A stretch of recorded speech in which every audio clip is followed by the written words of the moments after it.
ಹೊರಗಿಗೂ ಒಂದು ಗೌರವವನ್ನು ಕೊಡಬೇಕು.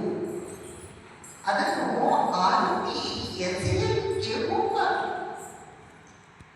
ಅದು ಮತ್ತೆ ನಾಳೆ ಇದ್ದ ಕೆಲಸಕ್ಕೆ ಬೇಕಾಗುತ್ತೆ. ಒಂದು ವಸ್ತುವನ್ನು ಎಸೆಯಲಿಕ್ಕೆ ಎಷ್ಟೊತ್ತು ಬೇಕು ಅದನ್ನು ಸ್ವಲ್ಪ ನೀಟಾಗಿ ಸರಿಯಾಗಿ ಅಲ್ಲಿ ಇಡಲಿಕ್ಕೂ ಅಷ್ಟೇ ಒಂದು ಸಾಕಾಗುತ್ತೆ.